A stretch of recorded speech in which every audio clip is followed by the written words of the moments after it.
Championships in Moncton, New Brunswick, there was a letter that came shortly after from John Hamilton. He's the Executive Director of Baseball Canada. The job offer crossed his desk, and my name came to his mind because we dealt with some other matters, and he thought it might be a good idea I apply, so I did without even thinking twice about it. It's always a good idea to apply and keep your avenues open. Mm-hmm. Tough decision to make. You're here, you're a city guy, born and bred here in the city of Windsor.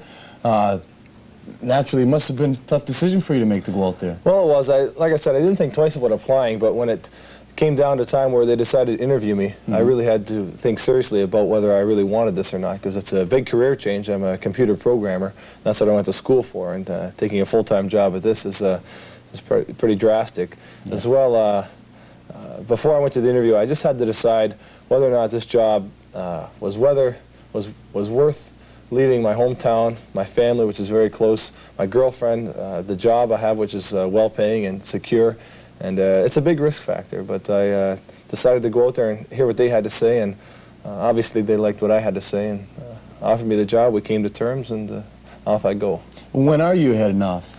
I begin January 5th. I have to get there. I'd like to get there and move in for the 5th, because the second week I'm there, I'm going to San Diego for a week for a baseball conference, and there's some other places I'm going to get my education perked up a little bit, so I'd like to get in there and settle in before I start into the job itself.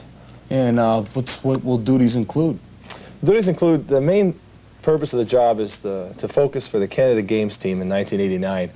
They're being hosted by Saskatoon, and Sask Sport, which is the governing organization or body there, is just super as far as administrative and funding goes. It's at least equal to Ontario. I think better from what I hear. Of course, I haven't been involved in it yet, but they seem really, they're planned, they're organized, they know where they're going. Ontario doesn't have a position like this, and they hired me, and what they'd like to do is, starting now, build a team to put in the field and win the gold medal in the '89 Canada Games. And what I'll do this summer is coach the juvenile provincial all-star team, because those kids will be the Canada Games age in '89. Next summer I'll coach that same nucleus of kids, give or take a few, in the junior Canadian Championships, and then at '89 I'll take the Canada Games team.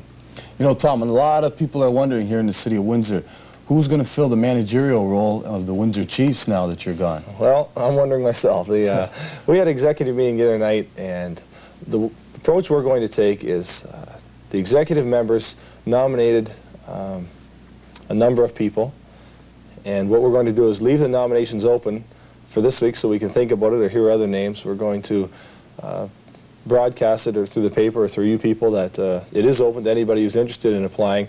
Next Wednesday night, we are going to meet and prioritize the list and simply ask the people in order that we prioritize them. And we've got a few names, but it's so hard to say because it's a big time commitment, and it's some people say you have to take. I took the approach of the Chiefs like this. I know that we have the best talent in the country, and I took the job knowing that if we went on and won the Canadian Championship, the players would get the credit, and as it should be, because they're a great group. If you lose, the axe is going to fall on your head, so it's a no-win situation in that respect. So it's a big time commitment, and you really have to be willing to put the players ahead of yourself.